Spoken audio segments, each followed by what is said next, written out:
लक्ष्य को पाने की चिंगारी रखो सीने में, संघर्ष से मत डरो तभी मजा है जीने में।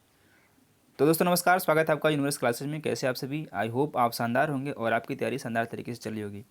हम उम्मीद करते हैं कि आप टीजीटी पीजीटी को एकदम टारगेट कर रहे होंगे 100%, और उसी के अकॉर्डिंग आप अपनी तैयारी कंप्लीट कर रहे हैं।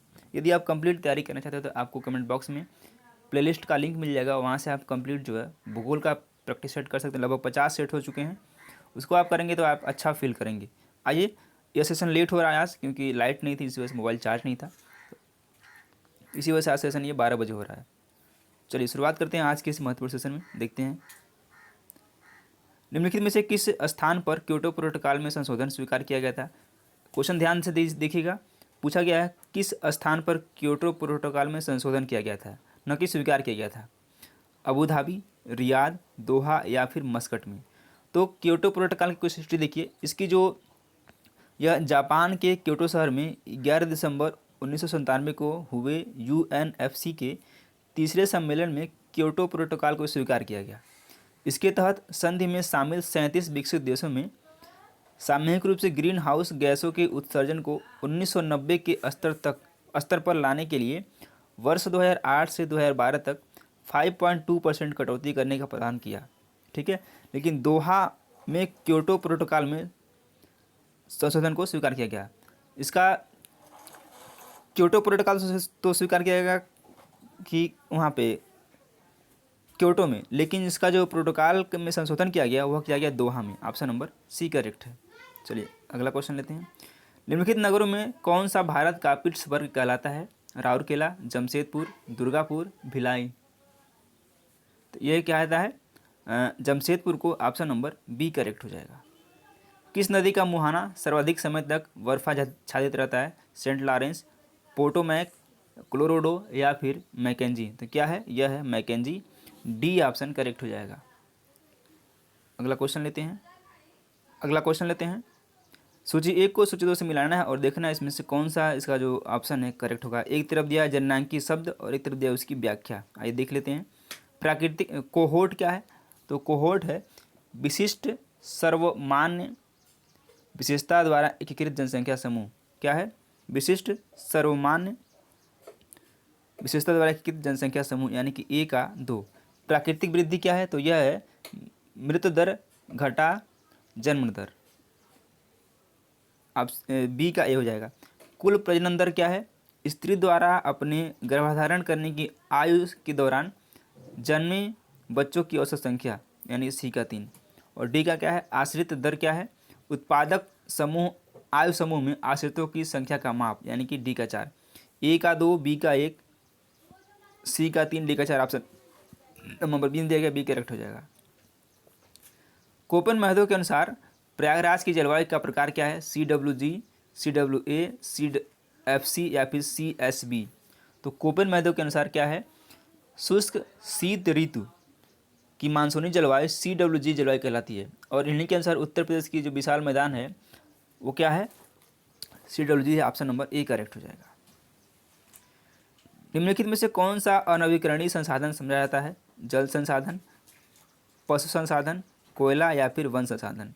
तो क्या है, अनवीकरणीय किसको बोलते हैं, ये बोलते हैं जो एक बार यूज होने के बाद दोबारा उसको यूज ना किया कर पाएँ। तो क्या है, कोयला ही है। सी ऑप्शन करेक्ट है। कुछ और है अनवीकरण में, जैसे पेट्रोल हो गया, पेट्रोलियम हो गया, प्राकृतिक गैस हो गया, ये क्या है, ये अनवीकरणीय ऊर्जा के उदाहरण हैं। अगला क्वेश्चन लेते हैं। निम्नलिखित में से कौन सा युग्म सही सम्मिलित नहीं है। मत्स्य पालन जापान, अंगूर उत्पादन फ्रांस, रेशम कीट पालन पोलैंड या फिर कृषि उद्यान कृषि नीदरलैंड। तो इसका जो करेक्ट आंसर हो जाएगा वो क्या हो जाएगा, सी हो जाएगा, रेशम कीट पालन पोलैंड। सी ऑप्शन करेक्ट है। थानथेट द्वारा विश्व जलवायु को विभक्त किया गया है 14 वर्गों में, 23 वर्गों में, 32 वर्गों में या फिर 120 वर्गों में। तो जो वितरण किया गया है वो तो किया गया 120 वर्गों में, लेकिन क्या है, इसमें मात्र 32 है जो थानथेट अपने जलवायु के विश्व वितरण मानचित्र विभक्त किया गया 120 वर्गों में, लेकिन 32 ही क्या कर पाते हैं, ये इसको वर्गीकृत कर पाते हैं। याद रखना है आपको। निम्नलिखित में से कौन सा कारक तड़ित झांझा के विकास में सहायक नहीं होता है पूछा गया है। वायुमंडलीय स्थिरता, संभाव्य अस्थिर वायु का संवहन, उष्ण एवं नम वायु की आपूर्ति या फिर बादलों का प्रकार। तो क्या है, वायुमंडल जो स्थिरता है वह तड़ित झांझा के विकास में सहायक नहीं है। ए ऑप्शन बिल्कुल राइट है। अगला क्वेश्चन लेते हैं। भारत में गोंडवाना क्रम की चट्टानों के संबंध में निम्न कथनों को पढ़िए और नीचे दिए गए कूट से सही उत्तर का चयन करना है। गोंडवाना चट्टानों का निर्माण विंध्यन के बाद हुआ है। ये प्राचीनतम अवसादी चट्टान है। ये अत्यधिक धात्विक चट्टानें हैं या फिर इसमें प्रचुर मात्रा में कोयला पाया जाता है। तो पूछा क्या गया है, गोंडवाना क्रम की चट्टानों के संबंध में कौन सा सही है। तो जो गोंडवाना क्रम की चट्टानें हैं वो ये है, इसका निर्माण कब हुआ है, विंध्यन के बाद हुआ है। ये करेक्ट हो जाएगा। और कौन सा है, और चौथा क्या है, इनमें प्रचुर मात्रा में कोयला पाया जाता है, यानी कि 1 और 4 सही है। ऑप्शन नंबर ए करेक्ट है। निम्नलिखित में से कौन सा युग्म सही सुमेलित है, कनाडा कोयला, रूस निकिल, संयुक्त राज्य अमेरिका तांबा या फिर जर्मनी हीरा। तो करेक्ट क्या है, जिसका जो करेक्ट आंसर है ये क्या है, कनाडा। कनाडा में क्या होता है, निकिल, कनाडा निकिल के लिए फेमस है। रूस में क्या होता है आपको पता है, मैग्नीज। रूस क्या है, मैग्नीज, ठीक है। और अमेरिका तांबा, ये वाला करेक्ट है। लेकिन जर्मनी में क्या होता है, जर्मनी में कोयला है। इसका आंसर सी है। एंडीज पर्वत उदाहरण है अवशिष्ट पर्वत का, भ्रंशोत पर्वत का, बलित पर्वत का या फिर ज्वालामुखी पर्वत का। तो एंडीज उदाहरण किसका है, एंडीज जो उदाहरण है वो है बलित पर्वत का। ऑप्शन नंबर सी करेक्ट है। चलिए अगला क्वेश्चन लेते हैं। व्यापारिक पशुपालन एवं मक्का उत्पादन भली भांति समायोजित है ऑस्ट्रेलिया में, चीन में, पोलैंड में या फिर संयुक्त राज्य अमेरिका में। तो कहाँ समायोजित है, यह समायोजित है संयुक्त राज्य अमेरिका में। बेसिकली क्या होता है, वहाँ पे मक्का का उत्पादन सूअर पालन के लिए किया जाता है, क्योंकि वहाँ पे सूअर पालन अधिक होता है और उन्हीं को मक्का खिलाया जाता है। संसार के सबसे युवा पर्वत कौन से हैं, हार्ज पर्वत, पश्चिमी घाट, हिमालय या फिर सतपुड़ा पर्वत। तो आपको पता होगा इस क्वेश्चन का आंसर हिमालय पर्वत है। ऑप्शन नंबर सी करेक्ट है।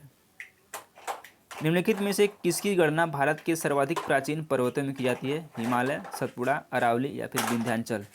तो कौन सा है, यह है Aravalli. Option number C correct है। और सबसे युवा कौन सा है, हिमालय है। पर्यावरण निम्नीकरण भारत में किस क्षेत्र में उच्चतम है, हिमालय, छोटा नागपुर पठार, मैसूर का पठार या फिर विंध्यन पठार। पूछा क्या गया है, पर्यावरणीय निम्नीकरण भारत में किस क्षेत्र में उच्चतम है। तो उच्चतम किस में है, छोटा नागपुर पठार क्षेत्र में। ऑप्शन नंबर बी करेक्ट है। फिर से सूची को सूची 2 से मिलाना है। एक तरफ दिया गया है पर्वत और एक तरफ दिया उसके प्रकार। भ्रंशोत पर्वत क्या है, तो भ्रंशोत पर्वत क्या है, सह्याद्री है। बलित पर्वत कौन सा है, तो ये हिमालय है, बलित होता रहता है। अवशिष्ट का उदाहरण कौन सा है, तो यह नीलगिरी पर्वत है, नीलगिरी पहाड़ियाँ हैं। ज्वालामुखी का उदाहरण क्या है, यह है अवशिष्ट किसका है, नीलगिरी का है। और ज्वालामुखी, राजमहल, पहाड़ियाँ। ए का 2, बी का 1, सी का 4। ए का 2, बी का 1, सी का 4। ऑप्शन नंबर सी में दिया गया है, सी बिल्कुल करेक्ट है। निम्नलिखित में से कौन सा पर्वत वलित पर्वत नहीं है, एंडीज, हिमालय, ब्लैक फॉरेस्ट या फिर आल्प्स। तो कौन सा नहीं है, यह है Black Forest. C option correct है। पृथ्वी पर पादप जातियों के व्यापक वितरण का श्रेय जाता है पादप विचरण को, पादप आक्रमण को, पादप अनुक्रमण को या फिर पादप समुदाय को। तो किसको जाता है, यह जाता है पादप विचरण को। ऑप्शन नंबर ए बिल्कुल करेक्ट हो जाएगा।